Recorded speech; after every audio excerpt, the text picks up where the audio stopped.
শ্বেতাস ওয়ার্ল্ডে সকল বন্ধুকে জানাই অনেক অনেক স্বাগত। আজকের ব্লগটা সকাল থেকে স্টার্ট করলাম। আর সকালে ঘড়িতে বাজছে এখন 8টা, আর আমি রেডি হয়ে পড়েছি আজকে তাড়াতাড়ি, যেহেতু পূর্ণিমা আর আমাদের দেশের বাড়িতে পূর্ণিমার দিনে পুজো হয়, নারায়ণ পুজো হয়। তাই সকালবেলায় উঠে শাড়ি পরলাম আজকে। আর দেশের বাড়ি গেলে একটু শাড়ি পরতে ভালোই লাগে, বলুন, বউ মানুষ যেহেতু শাড়ি পরলে দেখতে মাঝে মধ্যে খুব ভালো লাগে। আর এই শাড়িটা হচ্ছে এত প্রিয় আমার, তাই জন্য একদম হালকা পাতলা শাড়ি, একদম গরম লাগে না শাড়িটা পরতে, তাই এই শাড়িটাই পরলাম। আর আমার হাজব্যান্ড একটু ক্লান্ত ফিল করছে, দেখুন বসে পড়ে ওইদিকে। কী করছো মাম্মা? ঠিক আছে, হ্যাঁ খেলা করছে। তুমি বটলটা পুরোটা খুলে দিলে? হ্যাঁ, পাপা ঘুমিয়ে আছে, পাপা তো বকবে তোমাকে। আওয়াজ কেন করছো? তারপরের দিনে সকালবেলায় আমরা বেরিয়ে পড়লাম কলকাতা আসার উদ্দেশ্যে। যেহেতু কলকাতায় আমাদের নিমন্ত্রণ আছে, সেই জন্য তাড়াতাড়ি কলকাতা আসা আমাদের, না তো কিছুদিন থাকতাম। যেহেতু আমার হাজব্যান্ডের পায়ে এক দুটো ফসকা হয়েছে, যেহেতু অনেক হেঁটে এসেছে, তো তাই জন্য পাটা মানে ভালো কন্ডিশনে নেই, তাই কলকাতা আসতে হলো আমাদেরকে।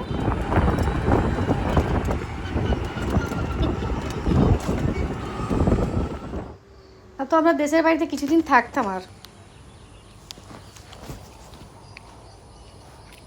মামা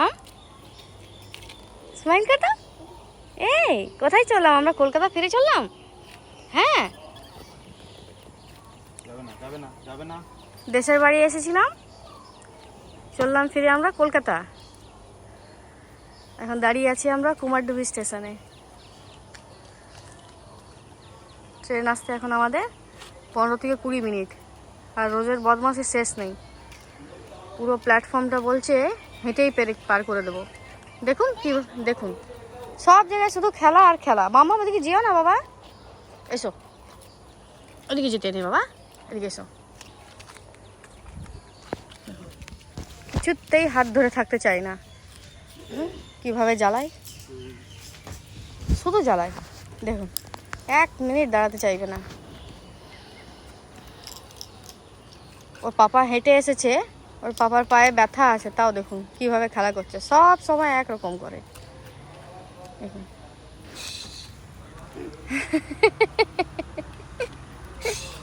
শুধু খেলা।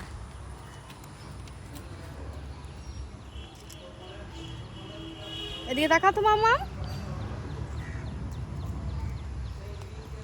টাটা করে দাও সবাইকে, টাটা টাটা। কি করছো মাম্মা? ওগুলো বার করতে নেই বাবা, ওগুলোর মধ্যে তো প্রসাদ আছে। তা পিপির জন্য না? হ্যাঁ, পিপি দিদি ভাইকে দিয়ে দেবো আমরা আসানসোলে। যেও না ওদিকে, এসো।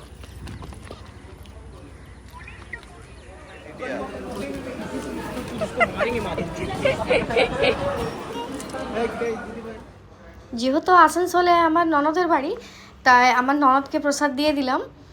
আমার ভাগ্নি আর আমার নন্দাই এসেছিলো স্টেশনে আমাদের কাছে প্রসাদ নিতে। আর রোজকে দেখলেন তো, আমার ভাগ্নির সঙ্গে মিলে পরে কতটা এক্সাইটেড হয়েছিল। আমার ভাগ্নি মানে রোজকে খুব ভালোবাসে, ওকে পেলেই হলো, খুব খুব ভালোবাসে ওকে কিন্তু। আর যেদিন আমরা কলকাতা ফিরলাম, জার্নিটা এত মানে আনকমফোর্টেবল হয়ে গেছিলো, কি বলবো আপনাদেরকে, এত গরম লাগছিল। সেই আবার মেট্রো করে আমরা এলাম, মানে শরীরটা খুব ক্লান্ত লাগছিল।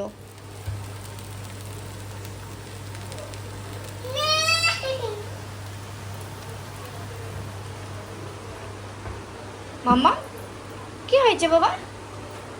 লাগিয়ে দাও, চলো। বাড়ি এসে খুব খুশি হয়েছে মাম্মা, না মাম্মা? হ্যাঁ, তো বাড়িতে টয়েসগুলো ছড়িয়ে দিয়েছে, পুরো বাড়িটাতে শুধু হেঁটে বেড়াচ্ছে, বুঝতে পারছে না কোথায় থেকে বদমাশি করব। আমার জিরের কোটোটা নিয়ে এসেছে রান্নাঘর থেকে। মাম্মা কি করছে না? সাথে বদমাইশি। আমি এখানে একটু চাউমিন করছি। রোজকে দেখুন কথা বদমাশি করছে, যেহেতু জিনিসগুলো গুটোয়নি এখনো। এই দেখুন সব রাখা আছে এখানে। এসে এত ক্লান্ত হয়ে গেছি, কিছু করার ইচ্ছেই করছে না।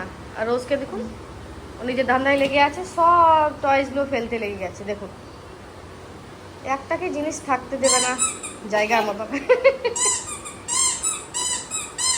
কি গো আলে বাবালে, ও মা পুরি। আর বিকেলবেলায় তো আপনারা দেখলেনি একটু ইভিনিং স্ন্যাক্সে চাউমিন করেছিলাম। যেহেতু দুপুরবেলায় বাড়িতে এসে পরে একদমই রান্নাবান্না করতে ইচ্ছে করছিল না, একটু শরীরটা রেস্টে করে দিলাম আমি। আর রেস্ট করে উঠে ইভিনিংবেলায় একটুখানি চাউ করলাম। আর রোজকে দেখুন কিভাবে তাকিয়ে আছে আমাকে। পাপা কি করছে মাম্মাম? দাঁড়াও না বাবা, দাঁড়াও না, তুমি এখানে বসো। বসে পরে দেখো ও কাজ করতে দেবে না তো, ছেড়ে দাও ছেড়ে দাও। সবাইকে দিয়ে দিই, সবাইকে প্রসাদ দিয়ে দিই। পাপা গেছিল না বলবো, জয় গেছিল না, জয় জয় করতে। হ্যাঁ পাপা গেছিল, জয়। হ্যাঁ সেই প্রসাদগুলো প্যাক করে দিচ্ছি। যেহেতু কালকে বাড়ি থেকে ফিরেছি, কালকে তো একদম ক্লান্ত ছিলাম, কালকে তো করতে সময় পাইনি। হ্যাঁ জয় জয় করে দাও।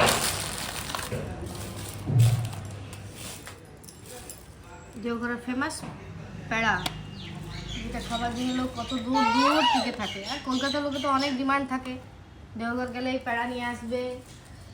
যাই কতবার যাই করে, যাই যাই যাই।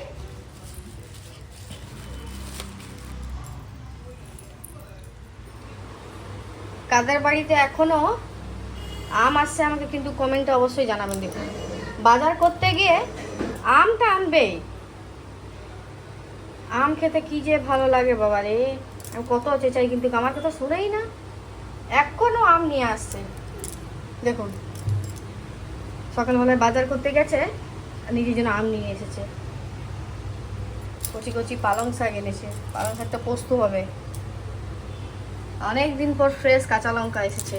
বর্ষার দিনে কাঁচা লঙ্কাগুলো একদম পচা পচা থাকে, কিন্তু এত সুন্দর কাঁচা লঙ্কাটা আজকে এসেছে ফ্রেশ একদম। এই হলো আজের বাজার। দেখি কি করতে পারি। বেগুনগুলো বেশ সুন্দর। দুপুরবেলায় রান্নাবান্না স্টার্ট করলাম। আর রান্নাবান্নায় কিন্তু দেখলাম আমি জিরেটা আর পোস্তটা একটু খারাপ হয়ে আসছে, তাই ভালো করে শুকনো খোলায় একটু ভেজে নিলাম। বর্ষার দিন একটু তো এইসব জিনিস খারাপ হয়ে যায়, আপনারা জানেনই। আর দুপুরবেলা রান্নাবান্নাও করছিলাম, আর সাইড দিয়ে এই কাজগুলোও করে নিয়েছিলাম। অনেকটা জিরে ছিল, জিরেটা ভালো করে শুকনো খোলায় ভেজে রেখে দিয়েছি, আর পোস্তটাও ভালো করে ভেজে রেখে দিয়েছি। আর দুপুরবেলায় রান্নাবান্না অনেক কিছু করেছিলাম, ডাল করেছিলাম, পালং শাক আলু দিয়ে পোস্ত করেছিলাম। পোস্ত নামাবার আগে একটুখানি সরষের তেল দিলে খেতে কিন্তু ভালো লাগে বলুন। কাঁচা সরষের তেল আর পোস্তর কম্বিনেশানটা খুব ভালো লাগে। আর করেছিলাম রায়তা, অনেক দিন থেকে রায়তা খাওয়া হয়নি, যেহেতু নিরামিষ খাচ্ছিলাম তাই নিরামিষের মধ্যে পেঁয়াজটা তো পড়ছিল না। আর দেখুন রায়তার মধ্যে একটুখানি ফোড়ন দিলাম জিরে দিয়ে। এই জিরে ফোড়ন দিয়ে রায়তা খেতে খুব ভালো লাগে, কিন্তু আপনারা একবার অন্তত এরকম ট্রাই করে খেয়ে দেখবেন। আর করেছিলাম এগ কারি, এগ কারিটা কিন্তু খুব সুন্দর হয়েছিল। যেহেতু মাখো মাখো একদম রান্না করেছিলাম, দুপুরবেলায় অনেক দিন পর আজকে ননভেজ খাচ্ছি। সেই অনেক দিন 10-15 দিন খেতে পারি নাই।